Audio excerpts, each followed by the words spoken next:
Right, hello and welcome to Short and Sweet Revision. This is our second revision video on the poetry, and we are looking today at In Paris With You by James Fenton. Okay, success criteria, same as always, to revise the key features of the poem and apply that knowledge to an exam-style question at the end. Okay, so let's get cracking. So, we're looking at the meaning of this poem.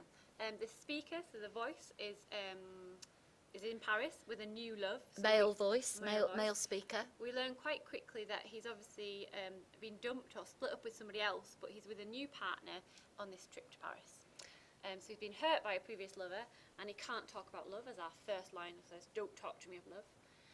He doesn't wish to visit any of the tourist sites, and he'd rather stay in the hotel room, which is quite unusual being in Paris. Yes, because you'd want to see all the sights. However, his passion resurfaces and his feelings increase as he sweet talks, I love that expression, his new love as we see towards the end of the poem. The tone of this poem is very important.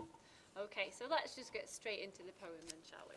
Now, just to say, to remind you that if you've checked our first video of the poem we did first, we've colour-coded it. So you should be, you will get colour codings, and you will get a little square showing you why they're colour-coded and linking them together. That's right, isn't it? But I mean, there's lots of things we're really this is more that you could read into it. Yeah, this is just our interpretation and the things we found. But should we talk about the title then? We'll talk about the title, yes. In Paris With You.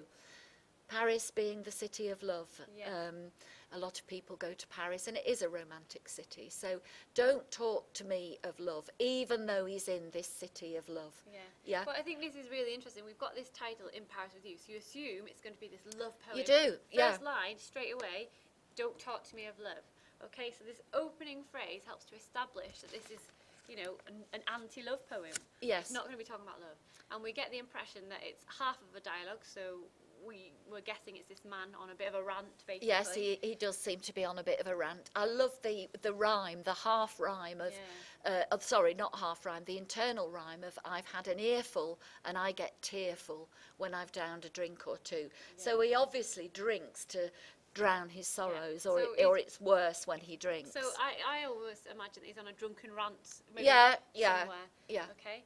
And then we have this pun next. I'm one of your talking wounded. And of course the expression is walking wounded. So the poet has changed it, changed the word walking to talking. So it is. Pun is a play on words, and that's what they've done here. And again, it's suggesting he's feeling a bit sorry for himself. He is, and they've got the word hostage there as well. I love this next rhyme. I'm maroonded. That rhymes with wounded, and it does sound comic, doesn't it? It is comic. So they've because obviously maroonded doesn't make sense. It would be marooned. But they've purposely made this into this rhyme to fit the rhyme. Wounded. And it sounds comic.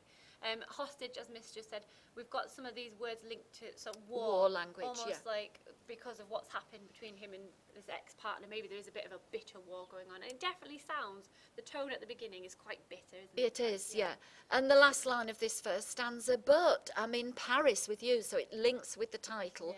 But that word but is kind of, it suggests that there's things wrong. And we know there are things wrong. I wouldn't be too happy to be that lady he's with, would you? No. All right, moving on. So this is our second stanza. Yes, I'm angry at the way I've been bamboozled. Again, we've got these words, it's kind of play on words, it's quite funny, isn't it? It is. I wonder if something's been said between the two stanzas. We don't hear her side of it. But because he says, yes, I'm angry, it's almost as if something has been said between the first and the second stanza. Yes, and this word resentful at the mess I've been through. Is that not a bit kind of self-pitying? Yeah, definitely. A bit self-absorbed? You can hear him drowning his sorrows and he's going, oh. Oh, woe is me. It's kind of like that, isn't it? And then we have this interesting bit here. I admit I'm on the rebound, and I don't care where we bound. Now, this where are we bound is quite an awkward wording, which could suggest, well, it's quite comic, obviously, as well, but maybe the person he's with is asking a question, you know, what's commitment. Could be about commitment, and he says, I don't care where we are bound, you know, where are we bound? He's not sure. He's not sure where it's going, and although I don't think they've only just met. I mean, to go to Paris and have time together, you know, it's not just like a one-night stand, I wouldn't No. have thought, would you? Again, we've got this repetition, I'm in Paris with you.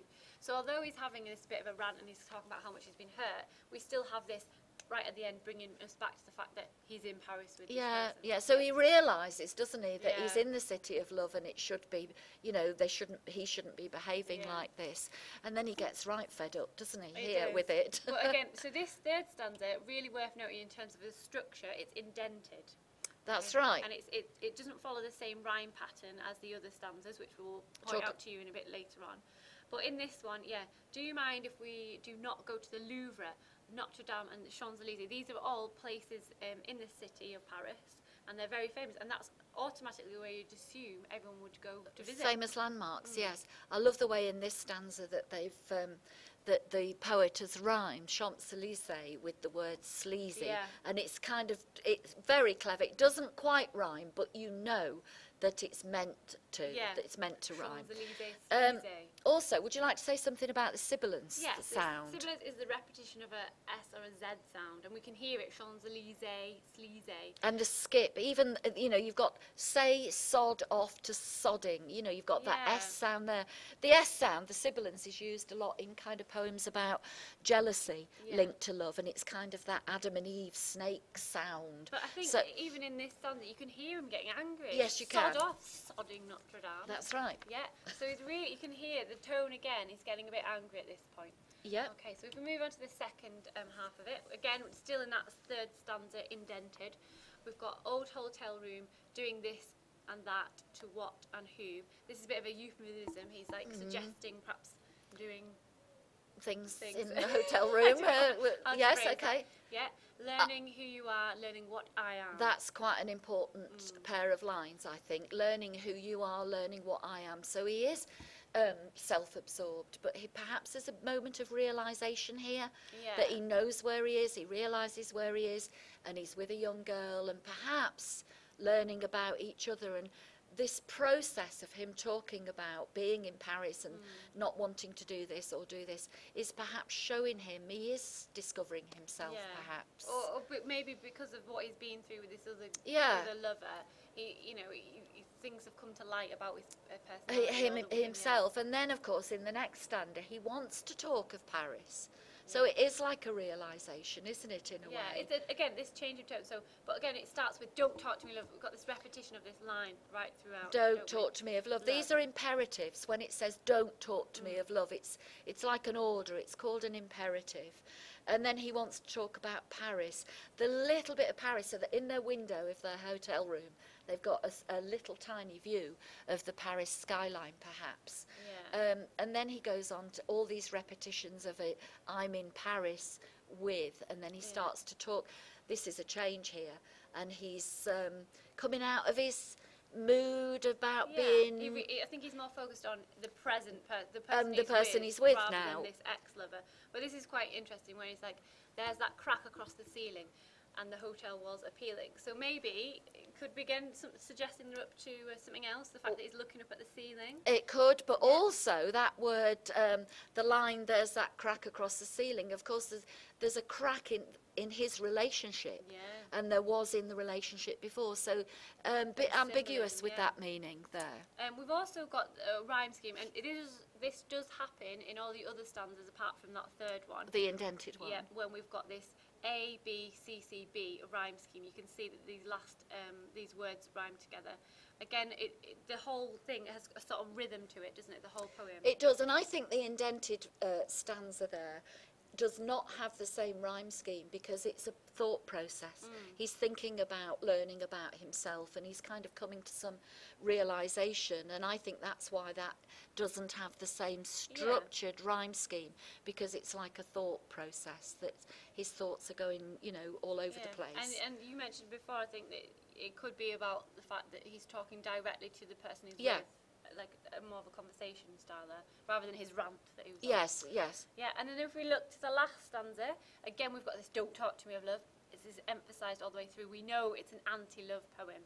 Okay. However, in this last stanza, he changes his mind. He does. And he starts to talk about... I'm in Paris with the slightest thing you do. I'm in Paris with your eyes, your mouth. So he's now totally focused on the person he's with. And here we go again, all points south. That again could be a euphemism, thinking about doing it things becomes a together bit in their more hotel. sexual, Yeah, doesn't it, sexual. now, the poem? Am I Yes. embarrassing you? The fact that he said that, he clearly has one thing on his mind at that point. Yes. I'm in Paris with you, and the poem ends with that line. So it shows that to begin with, he's really angry about an ex-lover.